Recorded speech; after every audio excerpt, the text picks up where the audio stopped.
Greetings and salutations, fair denizens of the internet. This is Wolfphototech, and here we are with another delightful video. This time it is Brancalonia. This is the setting book, a spaghetti fantasy.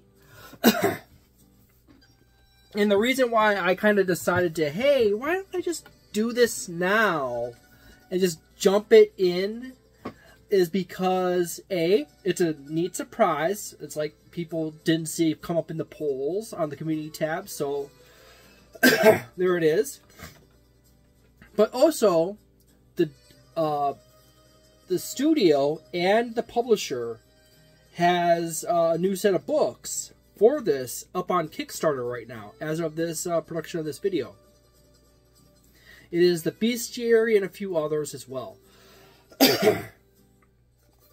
This is MSRPs for $50.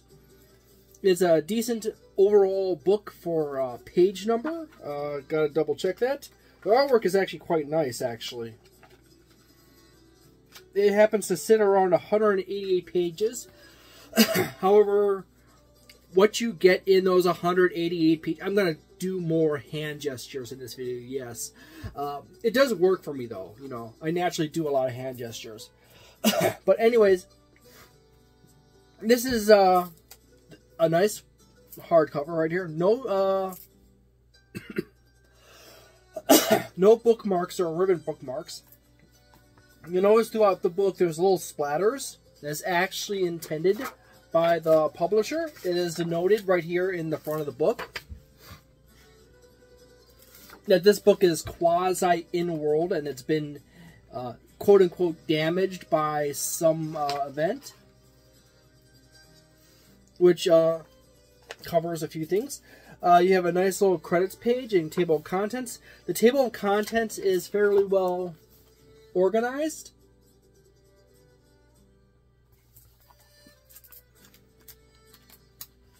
As you can see from the table of contents, you have a new subclass for all core 12 subclasses.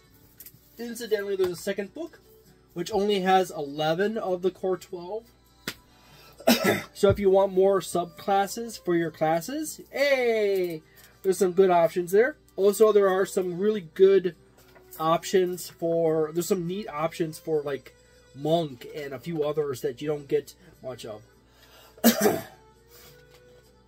But anyways, pizza, daggers, and mandolins. But anyways, yeah. Right here in the front section, right after the table of contents, we happen to have this nice little section that references various movies, essays, comics, other literature from famous Italians or of the Italian setting.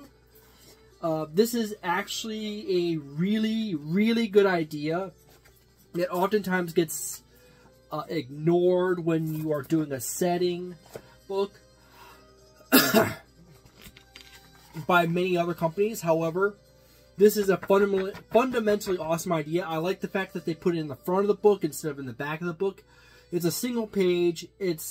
You're through it like no time at all.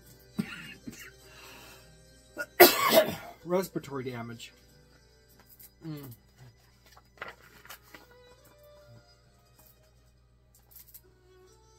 A World of Knaves.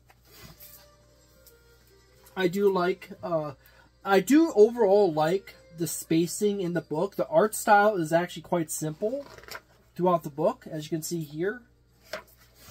They space out the paragraphs nicely. It actually reads very smoothly as you go along. There's exceedingly few errors in the book as far as the writing is concerned. You go into the races. You get like standard human and the gifted traits. Gifted humans, Morgant traits, Sylvan traits, marionette traits, and so forth, and Melbraki traits. So it's actually quite nice. You got a nice range of options. this is all flavored beautifully around the Italian setting that they're established. Then you also go into classes. By the way, you get Barbarian, the pagan subclass. For the Bard, you get the Harlequin subclass, which is just fun. Then you have a Cleric, a Miracleist, a Druid, Benedete, a Fighter, Sword Fighter, a Monk, a Furrier, a Paladin, a Knight Errant, a Ranger gets Matador, Rogue has Brigand, Sorcerer gets a Superstition, Warlock gets Jinx, and Wizard gets Guicardin.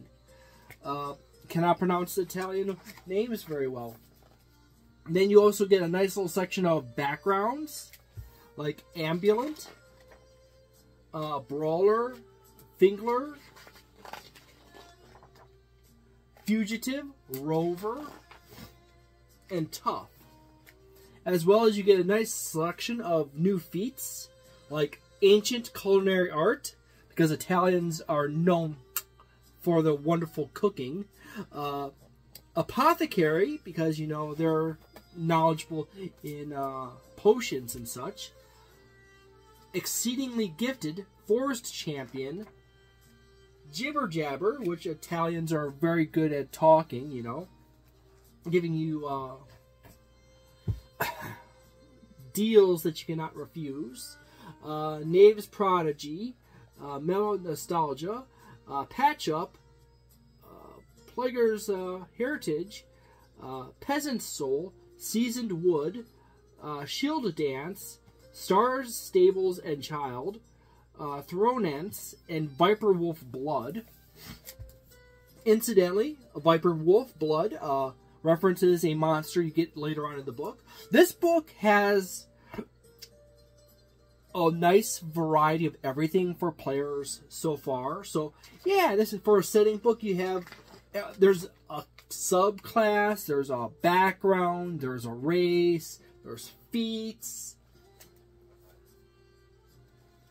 They got some special stuff for past level 6th level.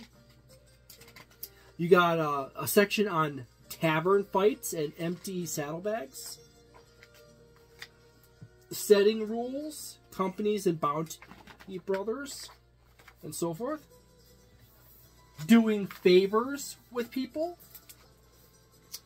and so forth. A distillery, a forge, stable, black market, cantina, misdeeds, and so forth. You have this really rich range of options they throw in. So as a game master, there is something here you can use in your setting. If you're doing a European setting and you go a little further south than the typical European setting, you get into the Mediterranean regions, and this stuff is just excellent for that. Job hazards and so forth. A brawl section. How to brawl. Cheeky art. Quite literally. But anyways, they have nice general listings here for everything else.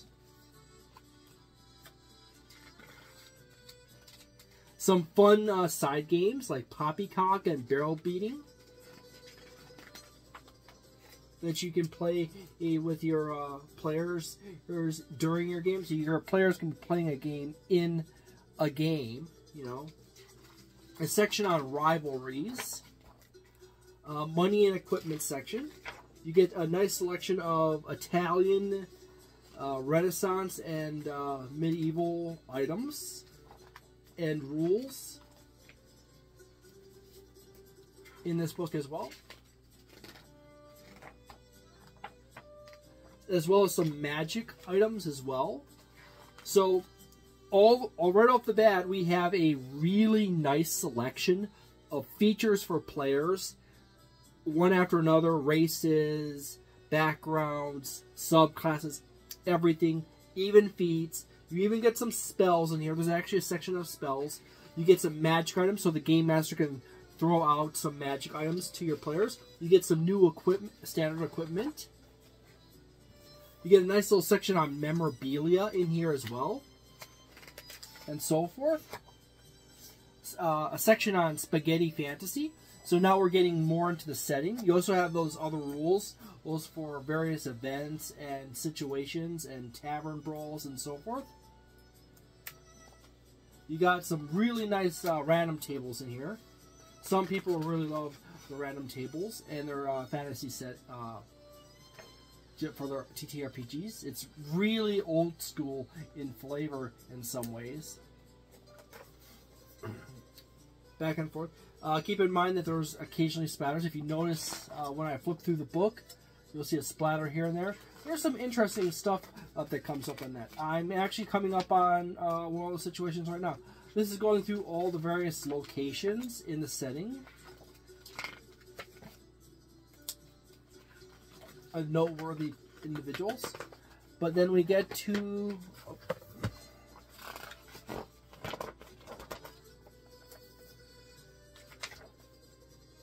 an interesting monster right there. Spider Crow. And so forth. Right now, they're doing a Kickstarter for a bestiary. I always like bestiaries. My only problem right now is I'm mostly spent out on my... Here, this is one of those sections where they have a lot of this. I was like thinking for 5 seconds when I first saw this, like, oh dear, my book got damaged. And they're like, look, you know, honestly, that looks like it's intended. And I go to the front of the book and I look, and oh yeah, there's a memo up in the front that says, hey, there's quote-unquote damage from the scripts here, or through here. So you get some more stuff like that. Yet again, you got a nice variety of artwork. There's more stuff, more towns and everything else here.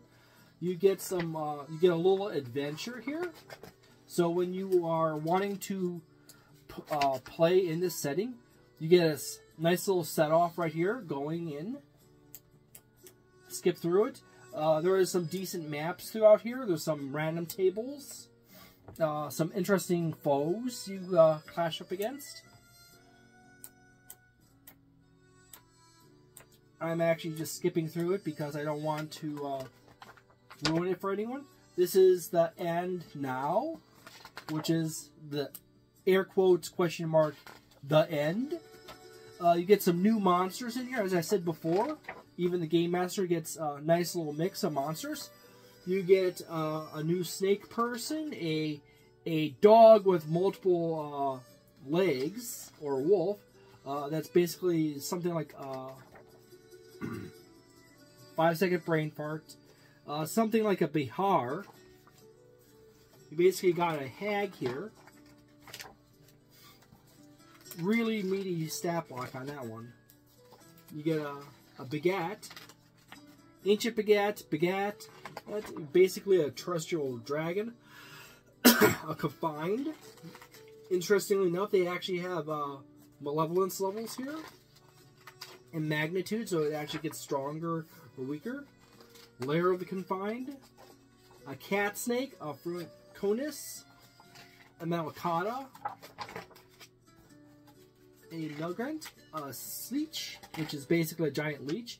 You have a nice little range. This is the Viper Wolf that I mentioned earlier, which actually has a really interesting stat block overall. And it's a challenge level 6, challenge rating 6.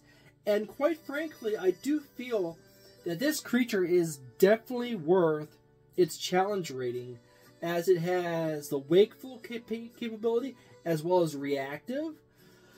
It gets an extra reaction due to having more than one head. It has decent stats overall. The stats on all the monsters seem to be very well built out and balanced, maybe even more accurate to challenge rating than most creatures. And then you got various other characters like royal bounty hunters, pagans, and so forth. A nice little index right back here in the back. The OGL, as well as the advertisement for the 2 books that I both showed you, as well as the Game Master screen, as well as a map, as well as their other books like the Inferno books, the Dante's Guide to the Abyss, and Primary. And you got nice little line art right here. So there you go. Considering the price is currently $50 on this book, this is actually a quite good book. Good construction overall. It's not the most high-end construction, though. It's decent.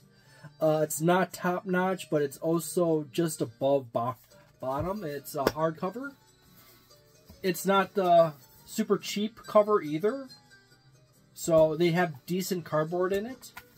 But it's still at a decent value construction. It's like balancing on that edge of being cheaply built and being good. However, the writing is exceedingly good here. And as far as players are concerned, this is, if your Game Master allows for third-party subclasses, feats, and stuff like that, I would definitely consider buying this book. I would give it like a 4-star solid right off the bat. For a player, you pretty much get something no matter what class you're going with. You got some feats, you got a few new spells tossed in, you got new magic items, new extra, etc. By the way, there's very little spells in this book. However, there are more spells in this book. This book actually is better off in the spell category than this one. But anyways, you get new races, new backgrounds, new subclasses, and new feats. So it's a solid 4 stars right there from what I have read. I have not played any of these subclasses, so this is just all preliminary score. For the Game Master, there is a whole bunch of awesome supplemental rules that you can also layer into your games. So it's great for that. You get some new monsters. You get a little adventure in there. So that's great. You get some new magic items to give out to your players. And so forth. So I also say this should be around a 4-star situation. So this is actually a pretty good overall. If you want a Italian European more Italian European in your D&D 5th edition games, this is currently the king to buy right now. I'm gonna have to go and look into the Dante's Inferno books by the same company. Those also look quite good as well. And I'll see you next time. Ciao. Have a delightful day, a nice night, a wonderful weekend, a magnificent month.